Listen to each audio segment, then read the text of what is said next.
Good morning students. आज हम पढ़ने वाले हैं प्रैक्टिस सेट 3.4 का 5th क्वेश्चन। ऑनलाइन क्लास में मैंने आपको 5th क्वेश्चन पढ़ाया है, फिर भी एक बार रिपीट करते हैं। देखो इस क्वेश्चन में क्या दिया है। कारगिल का टेम्परेचर नोट किया है 1 वीक का, यानी मंडे से लेके सैटरडे तक का।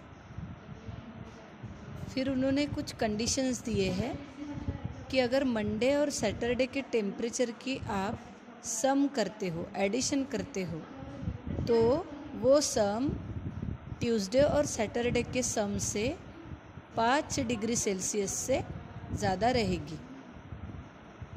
दूसरी कंडीशन दी है उन्होंने कि वेडनेसडे का टेम्परेचर है -30 डिग्री सेल्सियस। तो हमको बोला गया है कि वेडनेसडे का उन्होंने दिया है, तो बचे हुए 5 डेज़ का टेम्परेचर कितना रहेगा वो आपको फाइंड करना है। तो देखो ऐसे लिखवा के दिया था मैंने, suppose the temperature of Kargil from Monday to Saturday is in degree Celsius. ठीक है, तो A plus D, A plus 2D, A plus 3D, A plus 4D, A plus 5D, ये हो गया 5 दिन का पूरा टेम्परेचर। उसके ऊपर मैंने ये लिखा है छोटे अक्षरों में, मंडे का टेम्परेचर ए है, ट्यूसडे का ए प्लस डी है, वेडनेसडे का ए प्लस 2D है, थर्सडे का ए प्लस 3D, फ्राइडे का ए प्लस 4D एंड सैटरडे का ए प्लस 5D। फिर फर्स्ट कंडीशन उन्होंने दी है मंडे और सैटरडे के टेम्परेचर की सम ये ट्यूसडे और सैटरडे के सम से 5 से ज़्यादा है। ठीक है, यानी ट्यूसडे और सैटरडे के सम में 5 ऐड करोगे तो आपको मंडे और सैटरडे के टेम्परेचर की सम मिलेगी। तो देखो मंडे का टेम्परेचर है ए, सैटरडे का है A plus 5D is equal to Tuesday का है ए प्लस डी, सैटरडे का है ए प्लस 5D और ये प्लस 5। सो देखो दोनों तरफ ए है, कैंसिल हो गए, दूसरा भी ए कैंसिल हो गया, 5D भी कैंसिल हो गया। सो लेफ्ट में सिर्फ 0 बचा और राइट में D प्लस 5। सो D की वैल्यू क्या आई -5, हमने ये 5 को शिफ्ट कर दी। फिर सेकेंड कंडीशन दी थी कि वेडनेसडे का टेम्परेचर -30 डिग्री सेल्सियस है। सो वेडनेसडे का टेम्परेचर हमने क्या लिया है ए प्लस 2D, सो वो is equal to -30। So A plus 2D की जगह पे -5 रखे इज इक्वल टू -30। सो देखो क्या मिला, a - 10 is equal to -30। So a is equal to -30 plus 10, -10 को शिफ्ट कर दी तो a की वैल्यू हो गई -20। यानी अब हमारे पास a है, d भी है और हम अब बचे हुए 5 दिनों का टेम्परेचर निकालने वाले हैं। तो देखो मंडे का क्या लिया था a, तो वो मिला 20 डिग्री सेल्सियस, क्योंकि a की वैल्यू क्या है -20। सो मंडे का टेम्परेचर कितना रहेगा -20 डिग्री सेल्सियस। ट्यूसडे का हमने लिया था a plus D, so a की वैल्यू है -20 और d की वैल्यू है -5। सो माइनस माइनस हो गया प्लस, इसलिए एडिशन होगी और साइन माइनस ही रहेगा। सो -25 डिग्री सेल्सियस। वेडनेसडे का है a प्लस 2D, सो -20 - 10, 2 5 10 हो गया। सो ये आया -30 डिग्री सेल्सियस। थर्सडे का a plus 3D, -20 - 15, 3 5 15, so is equal to -35 degree Celsius. Friday का a plus 4D is equal to -20 - 20, 4 5 20, so ये आया -40 डिग्री सेल्सियस। और सैटरडे का क्या आया -45 डिग्री सेल्सियस। सो इस तरीके से आपको लिखना है। ये उसी एग्जाम्पल को मराठी में भी लिख के दिया है मैंने। देखो, समजा कारगिल मधील एका आठवड्याचे तापमान हे डिग्री सेल्सियस आहे। फिर a plus D, A plus 2D, A plus 3D, A plus 4D, A plus 5D, ये हो गए पूरे 6 दिन के टेम्परेचर। सो इसके ऊपर मैंने छोटे हैंडराइटिंग में लिखा है सोमवार, मंगळवार, बुधवार, गुरुवार, शुक्रवार, शनिवार। हे तुम्ही पण लिहून घ्यायचं समजण्याकरता।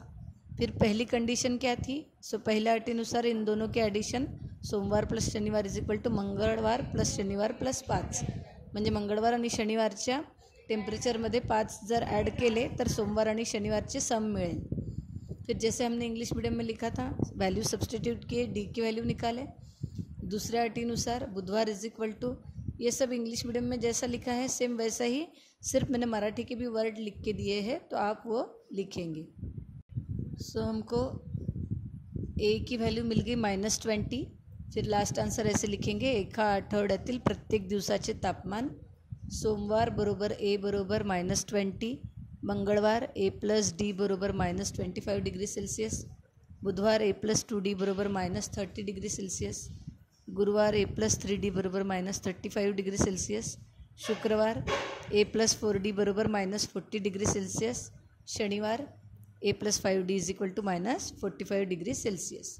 सो इस तरीके से दोनों मीडियम में मैंने लिखवा के दिया है और ऑनलाइन क्लास में एक्सप्लेन भी किया था, तो अभी आप अच्छे से कॉपी में लिख सकते हो।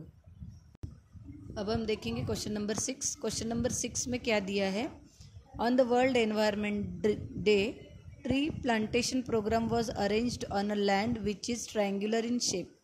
म्हणजे एका त्रिकोणाकार भूखंडावर वर्ल्ड एन्व्हायरमेंट डेच्या दिवशी, पर्यावरण दिवशी काय केलेलं आहे, झाडं लावलेली आहेत।